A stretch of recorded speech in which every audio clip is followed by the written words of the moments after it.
Programme کے مقرر خصوصی حضرت مولانا مفتی ابو حذیفہ صاحب قاسمی دامت برکاتہم العالیہ سے درخواست کرتا ہوں کہ موضوع کی حضرت والا تشریف لائیں اور اپنے مواعظ حسنہ سے ہم سامعین کو نوازیں اور بچوں کی حوصلہ افزائی فرما دیں۔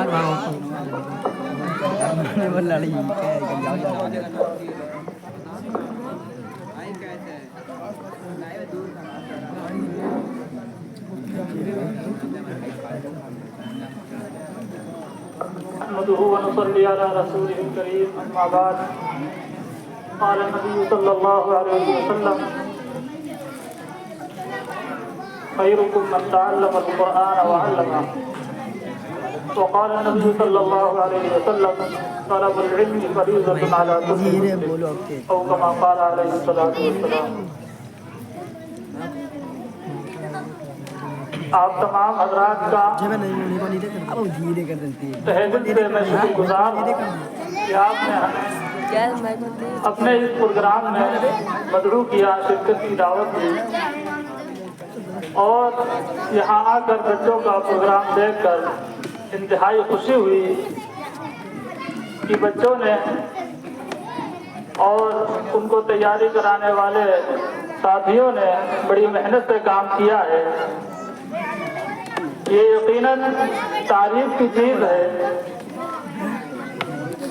لیکن تھوڑی سی جو شکایت ہے وہ یہ ہے کہ دین کی کوئی بھی مجلس ہو وہ اگرچہ دنیا والوں کے نزدیک ایک معمولی سی لگے، لیکن اللہ کے نزدیک اس کی بہت اہمیت رہتی ہے۔ لیکن آپ لوگوں نے اس کو کوئی اہمیت نہ دیتے ہوئے بچوں کو ہمارے آگے کر دیا اور آپ کنارے ہو گئے۔ آپ ہمیں یہ بتائیں، اگر ایک دودھ کا بھرا گلاس شیشے کے گلاس میں دودھ بھر کر لایا جائے تو کیا آپ ان چھوٹے بچوں کو پکڑا دیں گے؟ آپ یقیناً نہیں پکڑائیں گے، اور جو دے دے گا تو آپ اس کو بیوقوف سمجھیں گے کہ بتائیے اتنا دودھ کا بھرا ہوا گلاس ہے، شیشے کا گلاس ہے، ذرا سی اس کی حرکت سے ٹوٹ جائے گا، کیونکہ آپ کو اس گلاس کی اور دودھ کی اہمیت پتہ ہے، لیکن دین کی اہمیت آپ کو نہیں پتہ، اس لیے بچوں کو آپ نے آگے کر دیا۔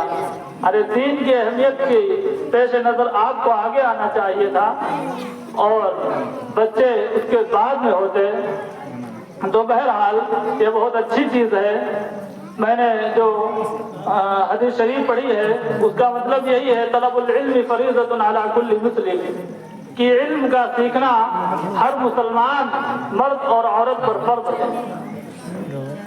لیکن علم کا سیکھنا اسی کے تحت جو ہماری تنظیم کا مقصد ہے کہ لوگوں کو مسائل سے روشناس کرایا جائے، ان کو مسائل سے واقف کرایا جائے، تو یہ بھی علم دین ہی ہے، کیونکہ اسلام کے جو بنیادی شعبے ہیں، عبادت، عقائد ہیں، عبادات ہیں، اخلاق ہیں، معاشرت ہے، معاملات ہیں، ہر ایک چیز کے اندر علم کی ضرورت ہے۔ مثلا آپ عقیدے کو لے لیں تو جب تک آپ کو پتہ ہی نہیں ہوگا کون سے عقیدے ایسے ہیں جن پر ایمان لانا ضروری ہے، اگر ہمارے اندر اس کے بارے میں شبہات پیدا ہو گئے تو ہم ایمان سے نکل جائیں گے۔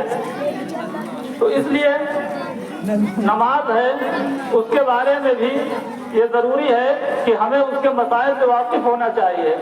بھئی آپ نماز اسی وقت صحیح ادا کر سکتے ہیں جب آپ کو نماز کے مسائل پتہ ہو، آپ کو اس کی شرائط پتہ ہو، آپ کو اس کے فرائض پتہ ہو۔